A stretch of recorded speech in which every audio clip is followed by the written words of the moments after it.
Hi everyone, it's Mr. Barden here. Today I'm joined by my cat Bean.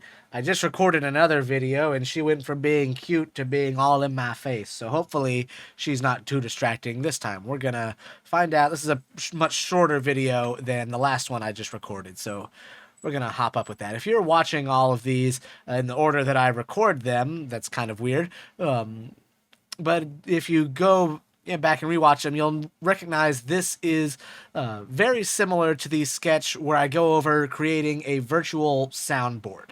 I recorded that one first, and then I've essentially duplicated it and taken out all the unnecessary bits. I will have this version of the sketch available for you all, unlike I have in that video for my students. In fact, we can actually, I'll change this, the title and the description later. But this will all be there. Basically, all I've done with this sketch is tone is already included. I have loaded up a single sound file, and we can start and stop that with some on-screen buttons. If I play it, nothing happens because I accidentally deleted the .to destination. So we're just gonna add that real quick. Get rid of that space. And now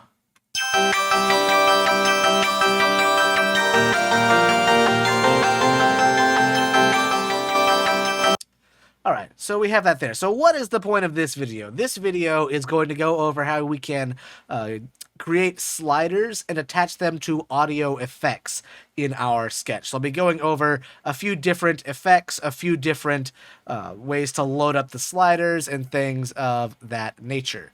I'm still waiting on my other thing to export before I uploaded it.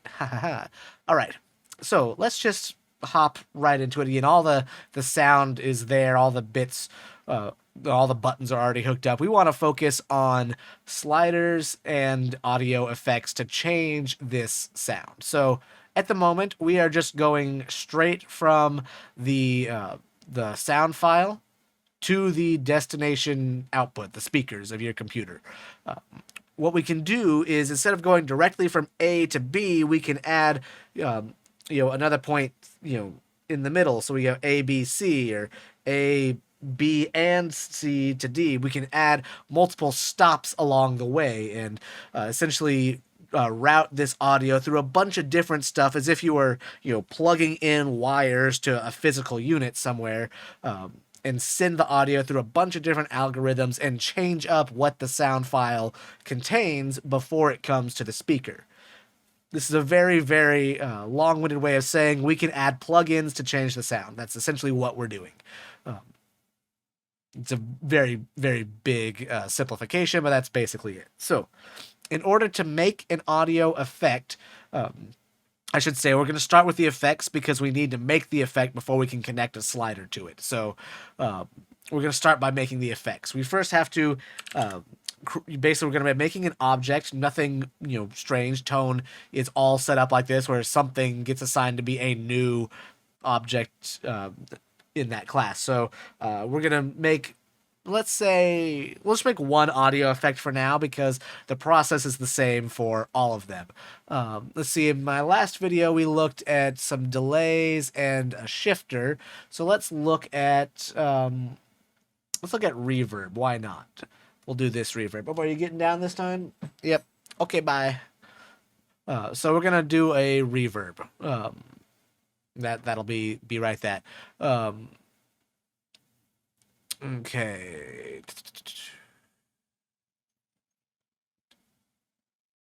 Impulse. Okay, that'll be a thing. Actually, let's not use reverb because of the way that works. Let's use I usually like the JC reverb. Works a little bit easier in my opinion. So we'll work with the JC reverb. That's frequency shifter. That's not JC reverb. There we go. Like that. That will this one may be out of the line, but I tend to use this one. That's what I'm getting at. I'm getting distracted. I've been talking for 3 hours. But we're gonna make a new JC reverb. It's just one of the ones included in here, so we're just gonna call this verb. for reverb. So we're going to hop into preload. I like making my effects in preload just so that way I'm loading up all my sound files and making the effects all in one spot, and it's all connected and ready to go before the rest of the sketch starts running. But you don't necessarily have to. You could do this in setup if you wanted. But verb is a new Tone.js reverb. Again, to make an effect, we have to first talk to Tone and then say dot whatever the one we want is. It all starts with capital letters with this one. So we need an argument to start this, and this is the essentially the bigger the number, the more the delay is. It's again a reverb. In this case, is replicating a room, and the sound will bounce around and get delayed off of the different sound sources like walls. I say sound sources, but things like walls and stuff in the room. It'll change how much the sound reverbs in that space. So having a bigger value versus a smaller value, that'll change that. So if we hop down to the room size parameter, I just wanted to check, yeah, that's a signal. So, but we'll give it just a value right here. It said it was a normal range, so it goes from 0 to 1. So let's just say 0.5 to start with, right in the middle. So I've now made an effect. I have not connected this through the effect yet. So what we can do is just say multiplayer.connect, and we will connect this to JC, or not, that's not JCB, remember it's called verb. Just like so, we'll get rid of that. And we'll connect this to the output, there are several ways we can route all of this and different ways we can do it. There's the connect method, which is you just connect one thing to another. The chain method, which lets you connect a series of them, essentially having multiple connects in one object. Or the fan method, which lets you connect one thing to multiple outputs. I touch on that one in the soundboard video, but you can check out all of them if we hop up here to the thing. So we have just looking at methods right at the top. We have chain, so you connect the sound player to the filter, and then the filter to the distortion, and then out to the output. That's what that one's happening. Connect is just connecting one thing to another. It's pretty straightforward. Disconnect is the opposite of that. We're going to skip over to pose because that's not really a thing. And then fan, in this case, we would send from the sound player to the pitch shifter and the filter in what we call in parallel. So it's happening at the same time, but they don't affect each other. So there's, again, different ways you can connect up depending on what you want. For right now, we're just going to leave it like this. If you wanted to avoid a little confusion, we could just say dot tone dot destination and just change this to chain. I may leave it like that just so it's a little easier to see, and we'll just get rid of that. Exactly what that pathway is. I go back and forth. It depends on how much stuff I have and exactly what I'm wanting to have happen to change how I route my audio. So at this point, if we run this, we should now hear that same sound, but with some reverb added.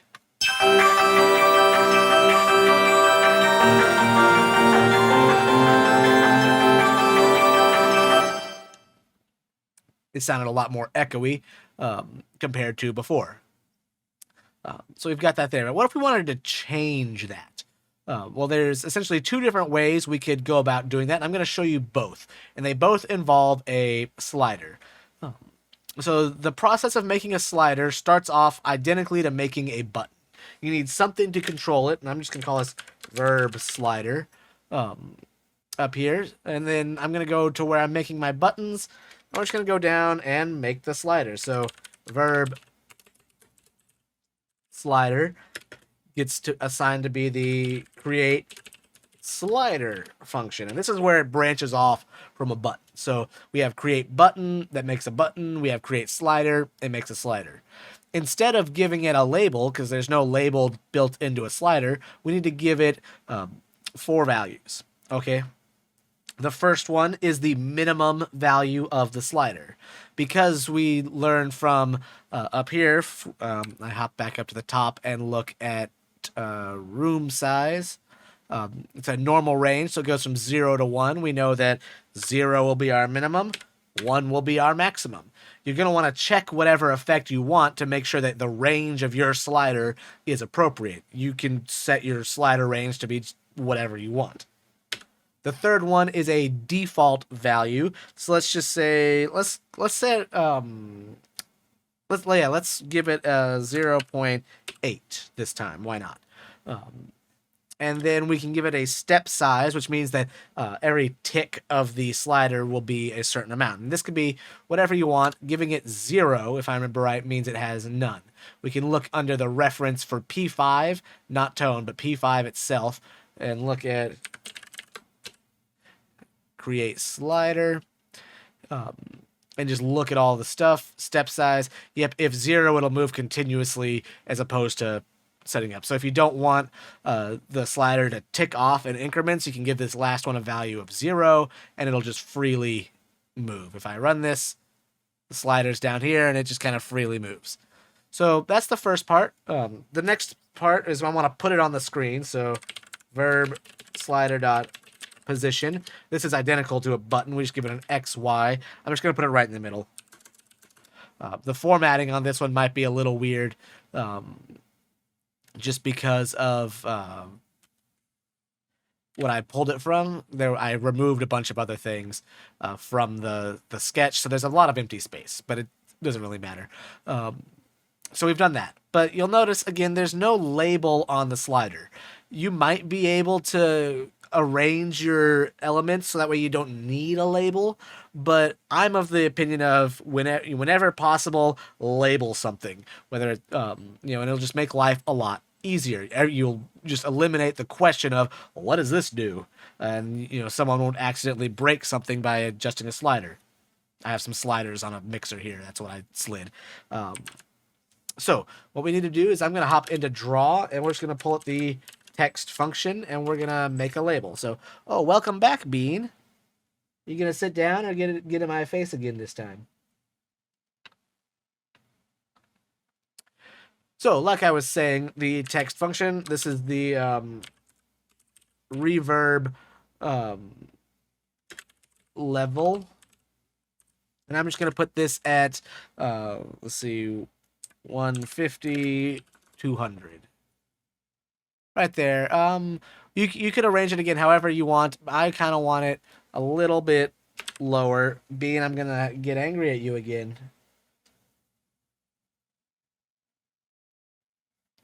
I'm going to move it a little lower, and I'm just going to fine tune it, and we'll scoot it a bit to the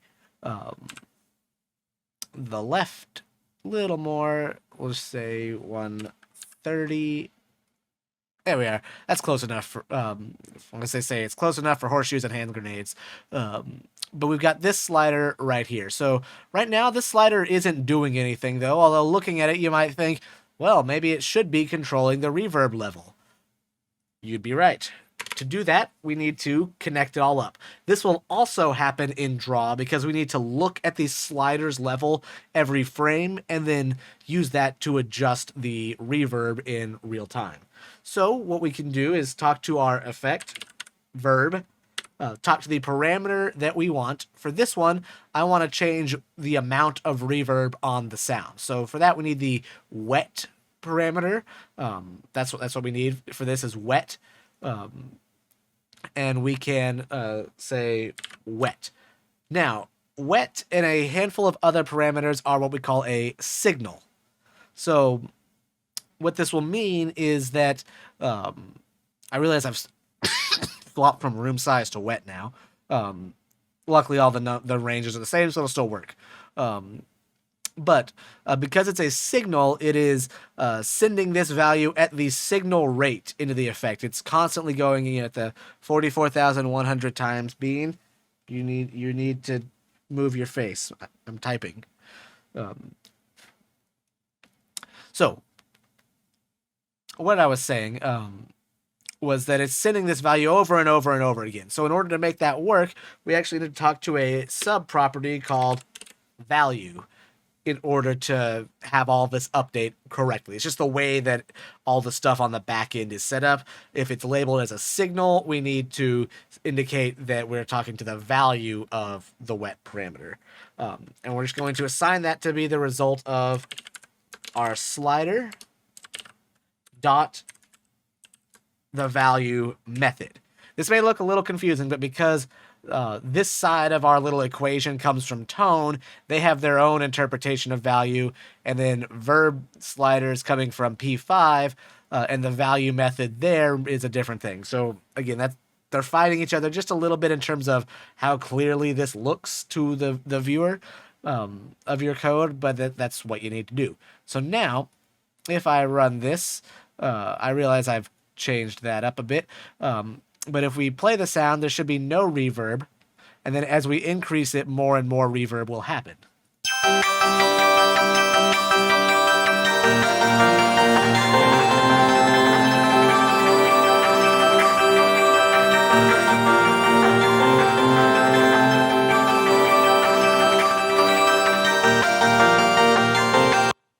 And we get that there. So this is a way that you can change the amount of an effect with a single slider.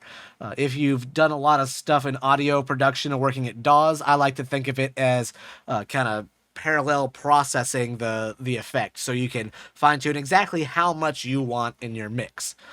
The only downside to this as it is that we are currently not changing the parameters of the effect. It is just changing how much of it is there. This will always be the default 0.5. We can just change how much of it there is in the signal. That can be effective. It can be totally fine. It doesn't have to be the only way that we can use this, though. And keep in mind that you can do both of these things I'm talking about right now by adding multiple sliders. You could connect using this kind of syntax. You could talk to a different parameter and connect multiple things to a single slider. There's a lot of different things that you can do. I'm just showing you each of them kind of individually and kind of showing the different things. So we have, again, this way we can control the amount of an effect, but we can't control the parameter. The opposite of that would be to control the parameter itself, but not adjust the amount in the mix. So to do that, we'll just change this from reverb to, actually, I'll tell you what, I'm going to copy this and comment it out, just so that way it doesn't go away. But we'll change this from reverb to the name of our parameter, room size. And I thought I left that R there, but I was wrong. And we just need to talk to, well, the room size parameter instead of the wet. So room size. And like I said, I got lucky that the wet parameter and the room size are both normal range signals. So I didn't have to change anything with my sliders, but you may have to depending on what you're updating. Again, you should look at your parameter and make sure that your slider is appropriate. Now, in this case, it's going to be the same amount of reverb every time. But we're going to change what that room size parameter is, so it'll sound like there's either more or less reverb applied to the sound. So let's just listen to that. It helps if I hit the right button.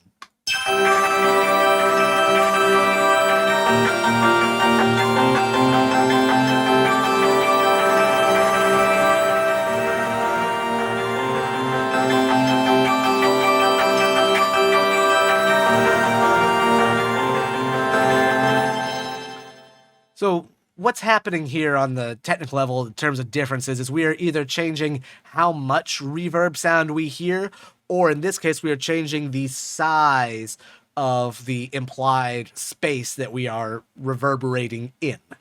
So again, it's very subtle takes. In some instances, you may not notice a difference, but there is a difference in sound if you go back and really compare them, because we're changing different aspects of the JC reverb object and its algorithms. So again, by changing that up, We can change the sound in different ways, and you may prefer one over the other. It really depends on the context of what you're trying to do, and how it all sits together, and just what your ultimate end goal is.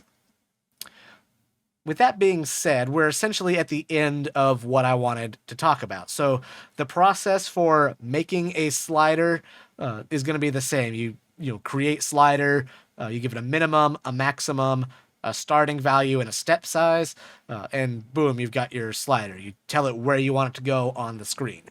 If you want a label on it, and for students in my class, you're going to want a label on it because that's part of the grade, you need to use your text function in the draw loop to do that. If you want your slider to actually do something, because the sliders are made to be adjusted in real time, we need to set up that connection in the draw function as well. It's not like a button that will, just say, hey, whenever you get clicked, do a thing. No, we need to look at it constantly in order to see how it changes. If it worked like a button, then in the real world, if you had a dimmer switch, you could dim it or change the lighting level, but then nothing would happen until your light bulb decided to look at the switch again. Again, that's not really useful, so that's why we set it up like this. Let's see, the buttons are the same. I've talked about buttons before. And then audio effects. So the process for making an audio effect is essentially the same for every audio effect. You need a variable to store the audio effect so you can talk to it by name.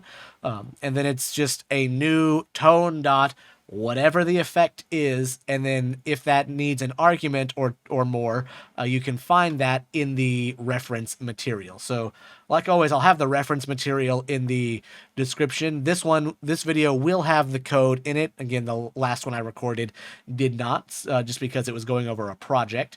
But you'll see that process. So again, if maybe you don't want a reverb, maybe you want a distortion, well, look at the code, it's just a new tone dot distortion, and you give it a variable, and it's basically the same thing. So I mean, that's pretty much it. I can't really break it down more without repeating myself, and we don't need to go into super in-depth algorithm stuff. Just know that, again, there's multiple ways to route all the audio. Really depends on what you want and what you think sounds interesting. This is where I'm going to end it. Bean is right here, being cute and this time not annoying. So say bye, Bean. She says bye. So I'm going to end it right here, and I will see you all the next time that I see you. Bye.